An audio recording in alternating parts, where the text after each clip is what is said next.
خلیفہ ہارون رشید نے ایک دفعہ اپنے محل میں شراب نوشی کی محفل سجا رکھی تھی۔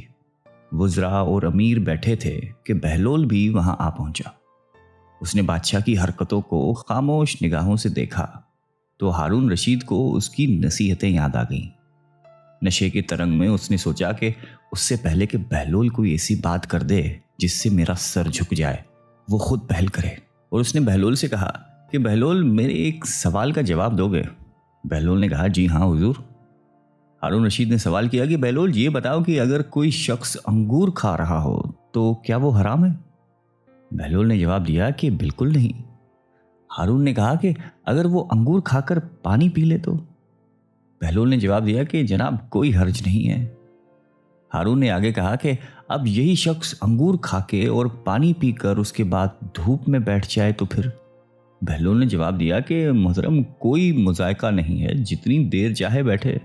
پھر آگے فرمایا کہ تو پھر بہلول تم خود ہی بتاؤ کہ یہی انگور اور پانی کچھ عرصہ دھوپ میں رکھ دیے جائیں تو حرام کیوں ہو جاتے ہیں؟ ہارون رشید نے بڑے فخر کے ساتھ اپنا فلسفہ بیان کیا۔ اب بہلول نے ہارون سے کہا کہ اگر اجازت ہو تو میں چند سوالات آپ سے کروں۔ ہارون نے کہا کہ جی اجازت ہے۔ بہلول نے سوال کیا کہ علی جاں یہ بتائیے کہ اگر کسی آدمی کے سر پہ تھوڑی سی مٹی ڈال دی جائے تو کیا اس کو کوئی نقصان پہنچے گا؟ خلیفہ ہارون رشید نے فوراً جواب دیا کہ نہیں۔ اس کے بعد اگر اس کے سر پہ تھوڑا سا پانی ڈال دیں تو کیا اس شخص کو کوئی تکلیف ہوگی؟ ہارون بولا کہ نہیں، بالکل نہیں ہوگی۔ پھر بہلول بولا کہ اگر اس مٹی اور پانی کو ملا کر ایک اینٹ بنائی جائے اور اس شخص کے سر پہ ماری جائے تو کیا نقصان ہوگا؟ تم بھی عجیب باتیں کرتے ہو بہلول۔ ہارون ہنسا اور کہا کہ اس کا تو سر ہی پھٹ جائے گا۔ تو پھر عالی مقام، اگر آپ غور فرمائیں تو آپ کو یہ معلوم ہوگا کہ جس طرح مٹی اور پانی مل کر انسان کا سر پھوڑ سکتے ہیں، اس طرح انگور اور پانی بھی مل کر ایسی چیز بنا دیتے ہیں جو حرام اور ناپاک ہے، جس کے پینے سے انسان کی عقل ماری جاتی ہے اور اس کے برے اور بھلے کی تمیز نہیں رہتی۔ اس لیے اسلام نے اس کے پینے والے پر سزا واجب کی ہے۔ بغداد کے ایک بڑے بازار میں ایک فقیر نان بائی کی دکان کے سامنے سے گزر رہا تھا۔ اس نے ہر طرح کے کھانے چولہوں پر چڑھائے ہوئے تھے جس سے بھاپ نکل رہی تھی۔ ان کھانوں کی خوشبو ان کی لذت کا پتہ دے رہی تھی اور ارد گرد کے گزرنے والوں کو اپنی طرف متوجہ کر رہی تھی۔ بیچارے فقیر کا دل بھی للچایا، لیکن غریب کے پاس مال کہاں تھا جو ان کھانوں کی لذت خرید سکتا۔ لیکن وہاں سے ہٹنے کا بھی دل نہیں چاہ رہا تھا۔ کھانوں میں اتنی خوشبو تھی کہ بھوک پڑ رہی تھی۔ بلاخر اس نے اپنے تھیلے کو کھولا، اس میں سے سوکھی ہوئی روٹی نکالی اور کھانے کی دیگ کی بھاپ سے اسے نرم کر کے کھانے لگا، جس میں کھانے کی خوشبو بسی ہوئی تھی۔ نان بھائی چپ چاپ یہ تماشا دیکھ رہا تھا۔ جب فقیر کی روٹی ختم ہوئی اور وہ چلنے لگا تو نان بھائی نے اس کا راستہ روک کر کہا کہ کیوں مسٹنڈے، کہاں بھاگ رہا ہے؟ لا میرے پیسے نکال۔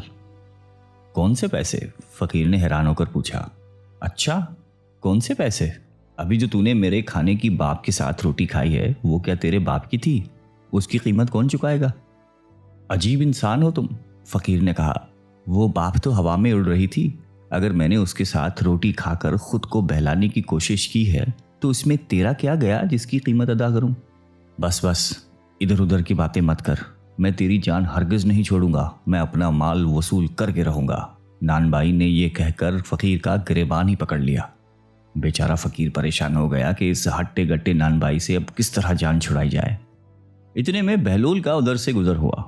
وہ ان کے قریب رک کر ان کی باتیں سننے لگا۔ فقیر نے اس کو ہمدرد جان کر تمام قصہ سنایا تو وہ نان بھائی سے بولا کہ بھائی یہ تو بتاؤ کہ کیا اس غریب آدمی نے تمہارا کھانا کھایا ہے؟ نہیں، کھانا تو نہیں کھایا، مگر باپ سے فائدہ تو اٹھایا ہے۔ میں نے اس کی قیمت مانگی ہے، لیکن اس کے سمجھ میں یہ بات ہی نہیں آ رہی۔ نان بھائی نے کہا، بالکل درست کہہ رہے ہو تم، بالکل صحیح۔ بہلول نے سر ہلایا اور اپنی جیب سے مٹھی بھر کر سکے نکالے اور وہ ایک ایک کر کے ان سکوں کو زمین پہ گراتا جاتا اور کہتا کہ نان بھائی یہ لے، پیسوں کی آواز پکڑ، یہ لے اپنے کھانے کی باپ کی قیمت، ان سکوں کی کھنک میں وصول کر لے، یہ سکون کی آواز تیرے کھانے کی خوشبو کی قیمت ہے۔ ارد گرد کھڑے لوگ ہنس ہنس کر پاگل ہو گئے تھے۔ نان بھائی اپنے خفت مٹا کر بولا کہ یہ پیسے دینے کا کون سا طریقہ ہے؟ بہلول نے جواب دیا کہ اگر تو اپنے کھانے کی بھاپ اور خوشبو بیچے گا